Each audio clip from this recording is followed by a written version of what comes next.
Coucou les Kimichou, j'espère que vous allez bien. Aujourd'hui, nouvelle vidéo sur la chaîne et dans celle-ci, je vais donc vous chroniquer mes dernières lectures tout simplement. Mais avant, il faut savoir que cette vidéo est sponsorisée du coup par Ava Aimé, dont voici le clip promotionnel que j'ai réalisé pour la marque. Ava Aimé est une marque européenne qui retranscrit les arômes caractéristiques de chaque partie du globe. La marque est vraiment excellente, elle est végane, elle ne teste pas ses produits sur les animaux, que des ingrédients naturels et les produits sont de fabrication artisanale. Autant vous dire que pour un petit souvenir de voyage ou un moment d'évasion, c'est absolument parfait. Je vais donc vous présenter ici 3 produits que j'ai sélectionnés sur le site, à savoir la Maxi Bougie parfumée Aruba aux senteurs de litchi, de magnolia et de vanille pour 70 heures de combustion. C'est un des parfums les plus doux que j'ai senti dans une bougie, absolument parfait pour un moment de lecture confortablement installé sous un plaid. Ici, nous pouvons retrouver la bougie parfumée Sicile aux senteurs de magnolia, miel et orange pour 40 heures de combustion. Elle est aussi douce que la Aruba, mais le côté agrume de l'orange ajoute un gros plus à cette bougie. Pour terminer, j'ai reçu également un diffuseur de parfum et celui-ci correspond à la Norvège avec des odeurs très spéciales, muguet, musc, ambre, pour 4 semaines de diffusion. Très clairement, si j'aurais dû créer un parfum pour la Norvège, c'était celui-ci. Il est très frais, même voire un petit peu glacial, rafraîchissant. Je l'assimilerais assez facilement à un parfum masculin quelque part, mais pour un parfum d'ambiance dans une maison, il est absolument parfait. Voici donc les 3 produits que j'ai reçus pour vous présenter la marque Ava Aimé. Il y en a bien sûr beaucoup d'autres sur le site internet que je vous invite donc à regarder via le lien que vous trouverez en barre d'informations. Mais vous pouvez également utiliser mon code promotionnel KIMIFREE qui vous permet d'obtenir moins 40% sur tout le site ainsi qu'un diffuseur de parfum offert choisi parmi 18 destinations et ce sans minimum d'achat. Autant vous dire que c'est le moment de tester la marque. Et n'hésitez pas à me faire un retour, je serai vraiment très curieuse de savoir ce que vous en pensez. Du coup, j'attendais votre retour avant de modifier le format de l'update lecture. Et effectivement, visiblement, ça a l'air de vous plaire le format. Je filme directement une fois que j'ai terminé de lire mon livre et comme ça me permet de vous donner vraiment des détails. En tout cas, c'est un petit peu plus frais dans ma mémoire. Ce sera donc chose faite dans les prochaines update lecture. Celui-ci, donc le dernier, tourné de manière somme toute assez standard. Il n'y a pas ma toute dernière lecture ici, dans la mesure où en fait une vidéo lui est entièrement consacrée. Je vous la laisserai juste ici si vous souhaitez jeter un œil. Il s'agit du coup de Fable, la nouvelle duologie d'Adrienne Young aux éditions Rajo. D'ailleurs c'est aussi le moyen de venir me soutenir puisque c'est un tout nouveau concept sur la chaîne et j'aimerais beaucoup avoir votre retour pour ceux d'entre vous qui ne l'ont pas encore fait ou au moins un petit visionnage, un petit pouce en l'air et puis sinon dans n'importe laquelle de mes vidéos je vous invite en fait à mettre une noix de coco puisque la noix de coco c'est le symbole de soutien de cette chaîne. Je vais donc les prendre comme ça vient, c'est pas du tout en fonction de l'ordre de lecture. J'ai enfin lu le premier tome de la trilogie du Prince captif de C.S. Paca aux éditions Brajeux. Ici on va donc être invité à suivre Damon qui est prince du royaume d'Aquelos, sauf que il va se passer quelques petites choses qui fait qu'il va finalement devenir esclave et être envoyé dans le royaume ennemi en devenant l'esclave du prince de ce royaume. Il s'appelle Laurent. Sauf que bien entendu, il se passe des choses là-bas. Laurent est très froid, très renfermé, très dur, très violent aussi. Mais en même temps, on se rend compte qu'il y a quelque chose, il cache des choses. On s'attend à ce qu'il... Quand on gratte à la surface, on trouve des bribes d'informations. Et finalement, malgré la situation que va vivre Damon là-bas, peu à peu, il va commencer à vraiment découvrir Laurent, à comprendre plus ou moins le personnage. Et finalement, petit à petit, il va se poser de plus en plus de questions jusqu'à ce que ça évolue à un moment donné plus vers une romance, mais pas dans ce premier tome, je vous le dis. Il y a beaucoup de trigger warning selon moi dans cette saga, de viol, de violence, on parle d'esclavagisme donc vous l'avez compris également. Les propos sont assez crus et en plus de ça, c'est un univers en fait où ce n'est pas normal d'avoir des relations sexuelles avec quelqu'un du sexe opposé. Les relations sexuelles dedans sont vraiment monnaie courante, il n'y a que ça, une petite gâterie pendant que l'autre regarde ce qui se passe sur scène etc. Chez eux c'est normal, mais c'est normal seulement entre un homme et une femme et une femme. Du coup les codes et les règles de l'univers sont vraiment très précis et assez particuliers pour le coup, c'est un petit peu déroutant mais en même temps on prend très vite part au jeu. Comme je vous ai dit c'est assez dur avec tous ces trigger warnings donc clairement ça ne plaira pas à tout le monde et malgré toutes ces choses, hein, Bibi elle a apprécié. Voilà, des fois je me dis je suis peut-être pas nette, je suis peut-être pas normale, clairement dans la vraie vie ça va pas me plaire du tout, on est bien d'accord, hein. Voilà, on fixe les limites. Mais là-dedans, je sais pas pourquoi, j'ai vraiment accroché. Déjà, Damon, malgré ce qui lui arrive, il reste fort, il reste courageux. Quand on croit qu'il va être sur le point de finalement se laisser consumer par ce qui lui arrive, il relève la tête, etc. Je le trouve d'une force, ce personnage. Vraiment, j'adore. Laurent, c'est vraiment le merdeux de service. Je le comparais un peu au prince Cardan au début, dans la trilogie du prince cruel. C'est ce personnage très froid, très renfermé et qui est méchant et agressif envers les autres. Typiquement, Laurent ici, c'est ça. Sauf que comme Cardan, finalement, il y a des choses un petit peu qui sont cachées. On essaye de creuser un peu, on comprend pas les réactions du personnage, on s'attend à ce qu'il fasse... On s'attend à ce qu'il fasse ceci et en fait il va faire tout le contraire, on va dire mais qu'est-ce qui lui passe par la tête? C'est pas logique, enfin... Laurent, je pense, est l'un des personnages les plus secrets de cette histoire. Mais à côté de ça, il y en a bien d'autres qui font qu'on gravite un petit peu autour de ces deux protagonistes qui restent malgré tout centrales. Autant on a l'histoire qui est vraiment fixée sur le côté esclave de Damon, mais en même temps on a toutes les intrigues et complots de la cour du prince Laurent, puisqu'il devrait être roi mais il n'a pas encore l'âge, pour le moment c'est son oncle. Forcément ça crée des situations un petit peu space, sans compter un petit peu tout ce qui se passe comme complot que je ne vais pas vous raconter bien sûr. Je me suis donc arrêtée au premier tome là et vous avez le tome 2 qui poursuit derrière, mais je pense pas le laisser en pause entre guillemets si on peut dire ça comme ça très longtemps parce que sincèrement je suis très curieuse de voir la suite. La fin du tome 1 clairement c'est pas un cliffhanger, c'est pas le truc qui va vous dire mais comment on peut me laisser comme ça, il faut que je lise la suite d'emblée, non, mais ça reste très immersif, très prenant. Pour moi c'était vraiment quand même une bonne lecture, j'ai hâte de voir comment va évoluer du coup la suite de cet univers. Première romance de cette update lecture et aussi découverte pour moi du duo d'autrices nommé Christina Loren avec ce titre L'Antilune de miel aux éditions Hugo, donc leur collection du romance que vous connaissez très bien, tout comme moi, en version poche ici.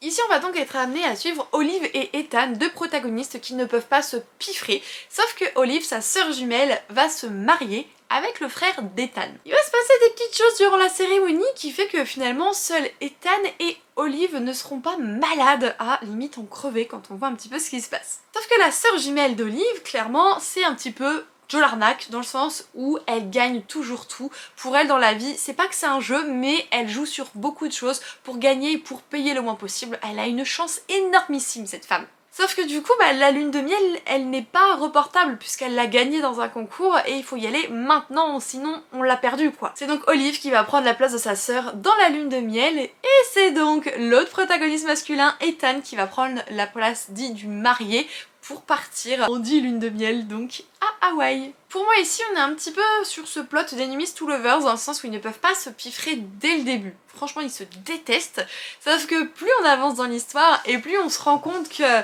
il y a un quiproquo de ouf entre eux, vraiment, à cause de d'autres personnes, à cause de d'autres dires qu'on apprend un petit peu par la suite et je trouve ça hyper intéressant. Parce qu'en fait, ce qu'on veut mettre ici pour moi en évidence, c'est que les liens du sang sont forts et sont importants, mais quand ils sont toxiques les liens du sang les gars, il faut stopper, il faut pas se laisser manger comme ça en fait, c'est pas possible, faut pas se laisser dicter ainsi et c'est trop toxique.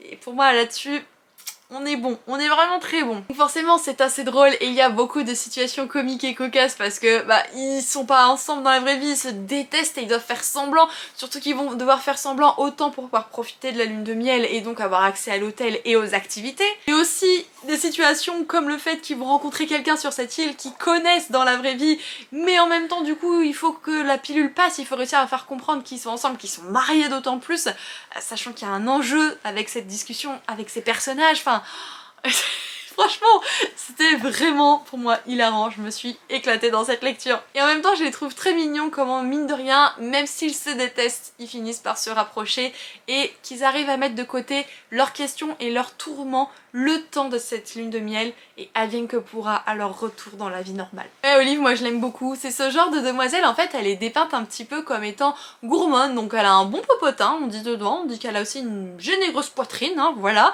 et du coup elle est là genre en mode je m'en fous, ça déborde, j'en ai plein, bah je m'en fous quoi, au bout d'un moment, je vais pas le cacher, je vais pas les enlever, je vais pas faire disparaître ce que j'ai quoi. Et j'aime beaucoup sa philosophie, parce que très clairement c'est la mienne, voilà. J'ai le cul que j'ai la poitrine que j'ai, d'autant plus avec les montées de lait. Je ne vais pas la plaquer à coups de gros sparadrap autour de moi ou foutre un corset pour aplatir tout ça machin, bah je l'ai au bout d'un moment, voilà, c'est comme ça.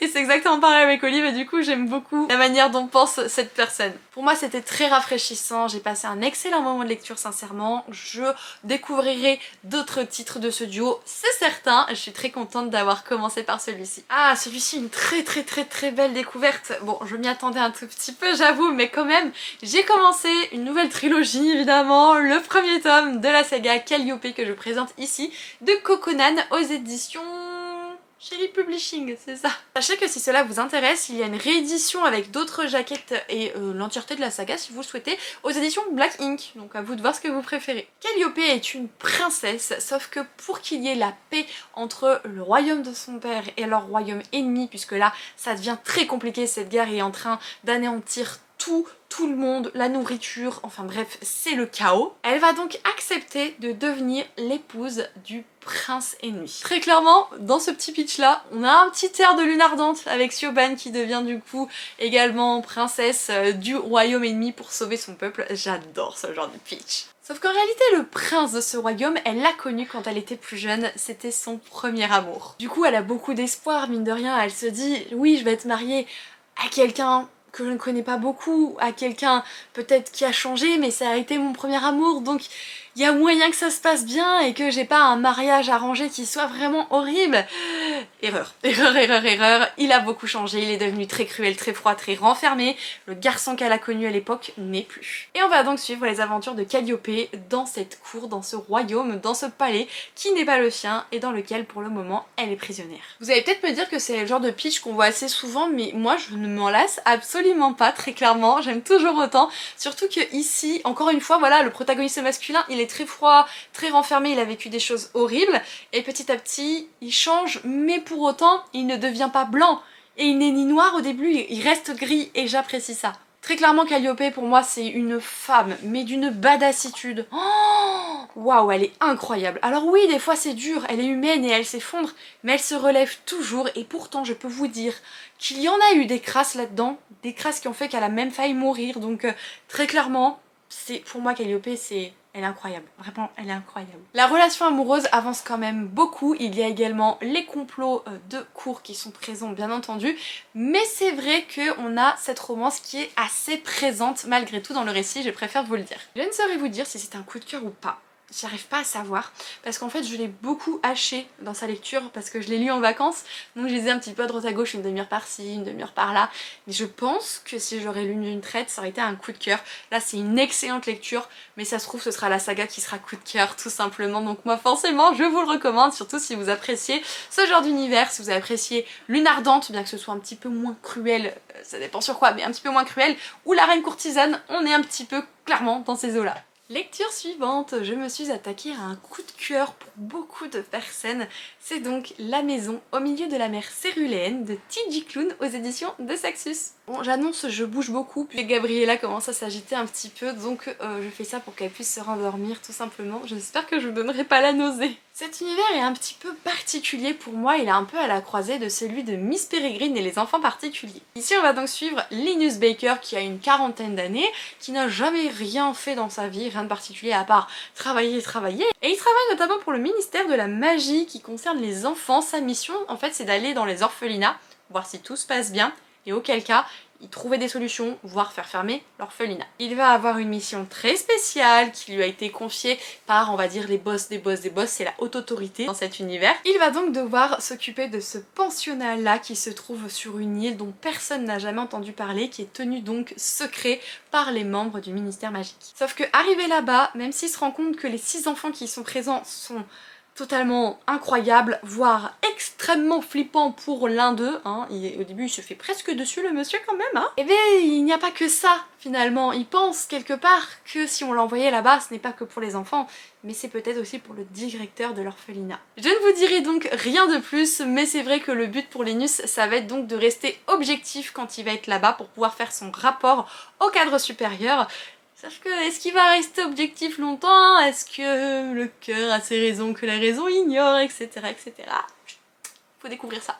Alors non, je ne rejoins pas tout le monde en disant que c'était un coup de cœur. Par contre, il était vraiment super bien. C'est vrai que pour moi, toute la première partie de l'histoire, jusqu'à ce que Linus arrive sur l'île, j'ai trouvé ça un tantinet long, mais peut-être nécessaire finalement pour qu'on soit bien dans l'univers et qu'on comprenne bien où est-ce qu'on va mettre les pieds. Et une fois qu'on est là-bas, ça, franchement, ça va tout seul, ça va même... Alors c'est pas que ça va trop vite, c'est pas le cas, mais ça allait trop vite à mon goût, j'avais envie qu'il reste plus longtemps sur cette île avec ses enfants, avec le directeur Arthur, etc.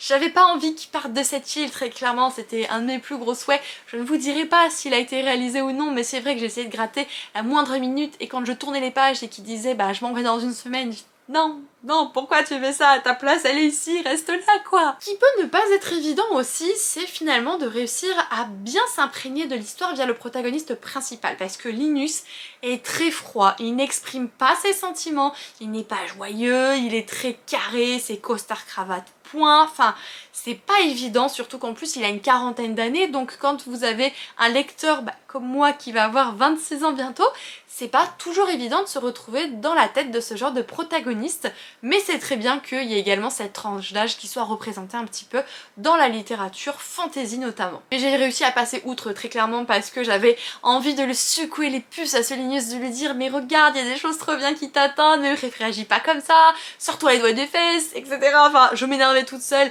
et à côté de ça, vous avez le personnage d'Arthur, le directeur, mais il est tellement barré. Oh, je le comparerais presque au Chapelier Fou dans Alice au Pays des Merveilles, tellement il est excentrique ce personnage, et j'étais trop heureuse de découvrir son secret petit à petit quand je l'ai su. Je me suis dit maman, je le savais, enfin je l'espérais tellement que c'était ça son secret, que j'étais trop contente. Après quand on avait des descriptions qui le concernaient, j'étais encore plus dans l'histoire quoi. Donc si vous voulez un petit peu de dépaysement, un petit peu d'originalité avec des enfants qui ne sont pas humains, un orphelinat somme toute loin d'être classique, un protagoniste qui évolue énormément et qui s'ouvre aux autres, ainsi qu'un directeur complètement barré, je vous invite à prendre part du coup dans cet univers, dans cette histoire, à savoir La Maison au milieu de la mer céruléenne. Petite romance avant de terminer avec de la fantasy, j'ai bouclé l'univers de No Rules, My Rules de Anita Riggins aux éditions Addictive. J'avais déjà lu du coup My Rules, qui est un autre livre dans cet univers-ci où on suivait deux autres personnages, et ici on a affaire également à deux autres personnages. Enfin bref, c'est assez logique jusqu'ici. Ici on suit donc Rose et Tyrone, qui est surnommé là-dedans TJ, deux étudiants qui ne sont pas lambda, surtout pour TJ, il appartient finalement à ce qu'on appelle la meute. C'est un ensemble d'étudiants, c'est un truc hyper prestigieux où tout le monde veut y aller. Ils font des grosses fiestas, ils sont connus aussi pour leurs orgies, enfin bref, c'est la débandade du string de l'université, c'est la meute. Et à côté, notre héroïne, elle a intégré quelque chose de beaucoup plus pur, de beaucoup plus chaste, sauf que quand elle va tomber dans le radar de ce jeune homme, forcément il va avoir un petit peu des complications, d'autant plus quand se rajoute à tout ceci leurs parents, puisque leurs parents, maman du garçon, papa de la demoiselle, sont célibataires. Qui c'est qui va faire machi-machi? Leurs parents. Qui c'est qui va être obligé de se supporter? Les enfants. Il y a quand même pas mal de trigger warning selon moi, puisque on va parler beaucoup de deuil, on va parler beaucoup de violence. Violence pour une femme, violence pour un enfant également, voire plus tard pour un homme. Donc clairement, il y a des choses, c'est pas facile. On a affaire à des personnages qui veulent se reconstruire, ou tout du moins qui essayent de compenser ce qui leur est arrivé en allant vers des trucs totalement autres pour essayer finalement de se ressourcer. Très clairement, TJ, c'est un coureur de jupons, il adore les coups d'un soir, et pour lui, du coup, c'est le moyen d'évacuer un petit peu tout ça. J'ai beaucoup aimé l'évolution de ces deux personnages. J'ai préféré l'histoire de TJ, que j'ai trouvé mieux construite, et ainsi que sa psychologie en fait, qui est peut-être un petit peu plus classique pour une romance je dirais, mais c'était lui que j'avais envie d'apprendre à connaître le plus, puisque pour moi Rose, on en sait énormément sur elle de manière assez rapide comparément à lui. Après très clairement, les romances interdites, on ne peut pas sortir ensemble, nos parents sortent ensemble, t'imagines, ce serait trop bizarre et tout ça.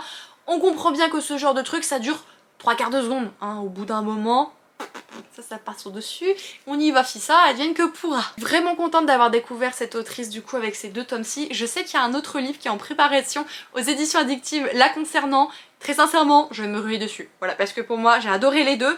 Je pense avoir une petite préférence pour My Rules, du coup, l'autre livre, parce que je préférais dans celui-ci la protagoniste féminine. J'avais beaucoup aimé le protagoniste masculin Tucker, comme finalement ici TG, c'est un peu le même genre de bonhomme très torturé quoi. Mais à côté, dans les protagonistes féminines, Rose je l'aime bien, mais pour moi celle de l'autre histoire est clairement au-dessus. Peu importe, ne vous faites pas prier, n'hésitez pas à découvrir cette romance universitaire qui plus est, donc si c'est ce que vous recherchez, let's go. Je vais donc terminer cette vidéo avec un one shot en fantasy, c'est assez rare pour être souligné, à savoir Girl Serpent Thorn de Melissa Bachardoust aux éditions Hugo dans leur nouvelle collection appelée Stardust. Soraya est une princesse, mais une princesse un petit peu maudite en fait, puisque la malédiction qu'elle a reçue est que peu importe du moment qu'elle touche quelqu'un, cette personne est empoisonnée. Elle vit donc recluse au château, elle est cachée par son frère devenu roi, par sa mère également. Personne ne peut la voir à part sa famille et encore ils viennent très peu la voir. Dans le donjon, il y a une créature qui a été capturée et qui aurait toutes les réponses à ces questions. Mais il y a également au dehors un jeune homme qui finalement est très avenant avec elle, très gentil, quelque chose qu'elle n'a jamais connu de sa vie, puisqu'il arrive à voir au-delà de sa malédiction. Notre héroïne va donc devoir faire un choix, de savoir si elle est princesse ou monstre, si elle est démon ou humaine. Elle va essayer de comprendre qui elle est et qu'est-ce qui lui est arrivé en réalité. Le fait que ce soit un one-shot, ça veut dire que c'est somme toute assez rapide et c'est normal, mais pour moi, ça ne l'est pas trop. On comprend très vite les messes-basses, très vite qui est le ou la méchante de l'histoire, ça finalement c'était pas la grosse surprise parce que plus on avançait, plus on se disait tu vas pas m'avoir là, c'est trop beau pour être vrai, je sens la connerie arriver quoi. Effectivement la connerie est arrivée. Mais il y a aussi des choses extrêmement positives, il y a une romance FF dans cette histoire, alors elle n'est pas énormément développée sincèrement, c'est plus en surface mais elle est présente et du coup j'ai beaucoup aimé puisque je n'ai jamais lu de romance FF, même en manga, j'ai lu du MM, du MF mais pas du FF et finalement j'ai trouvé ça vraiment mignon. Même si les deux ne sont clairement pas mignonnes, hein. Soraya n'est pas mignonne, l'autre nana n'est pas mignonne de base, voilà. Mais je trouve leur histoire mignonne moi. Le fait que notre héroïne ait soif de réponse, ça je le comprends totalement. Elle ne sait rien, elle sait juste qu'elle est maudite et puis elle va découvrir des indices qui fait qu'elle va tout remettre en question et puis elle va se poser des questions même sur le peu de personnes qu'elle côtoie. Elle va se dire mais pourquoi j'ai trouvé ça chez cette personne? Qu'est-ce que ça veut dire? Je comprends rien quoi. Donc on est dans cette quête de savoir qui elle est, sauf que finalement, si qui elle est vraiment était cachée jusque-là, c'était peut-être pour une bonne raison. Et en fouillant dans toute cette tambouille, elle va peut-être dégager plus de caca qu'autre chose quoi. L'antagoniste de cette histoire, franchement, ça passe. Il est sympa quelque part, enfin, il est méchant mais en même temps il a cette soif de vengeance qui est un tout petit peu compréhensible. Voilà, je dirais ça comme ça, c'est plutôt le personnage gris. Voilà, pour moi il a des côtés noirs, des côtés blancs, donc il est gris tout simplement. Je ne sais pas si vous déciderez de vous lancer dans cette aventure, moi je vous recommande, elle n'est pas excellente. Voilà, c'est pas le roman excellent, c'est pas le coup de cœur, non, mais c'est une lecture que j'ai vraiment appréciée et pour laquelle je vous réserve du coup un post Instagram un petit peu particulier avec un nouveau feed surprise que je vous réserve prochainement. J'angoisse un tout petit peu comme ça à l'idée de vous le présenter parce que je trouve que je me dévoile beaucoup dans celui-ci, mais bref, ça va bientôt arriver et ce roman sera concerné, tout comme celui-là de Prince Captif dont je vous ai parlé tout à l'heure. Et bien voilà les Kimichou, cette vidéo est à présent terminée. J'espère que celle-ci vous aura plu. C'est vrai que pour certains titres, j'ai trouvé plus de choses à dire que d'autres. Les deux derniers peut-être un tout petit peu moins, mais en soi, on est vraiment sur un objet de lecture de qualité. C'est que des lectures que j'ai appréciées, même si des fois c'était un petit peu plus dur au début de se plonger dedans. Je pense très clairement à La Maison au milieu de la mer céruléenne. Et bien des fois, il ne faut rien lâcher et la surprise derrière est plutôt bonne. N'hésitez pas à me dire si vous avez lu ces titres, si vous avez envie qu'on échange un petit peu sur ceci, ou auquel cas, bon, il y a la traditionnelle noix de coco à me mettre si vous le souhaitez bien sûr. Et sinon, glissez-moi votre dernier coup de cœur en commentaire. Voilà, peut-être que du coup, j'irai voir un peu plus tout ça et que vous allez encore étoffer ma wishlist, enfin bref, on ne dit rien.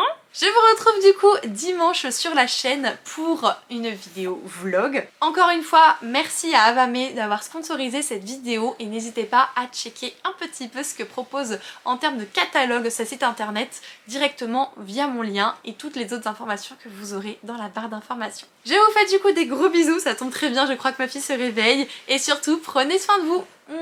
Ciao ciao tout le monde.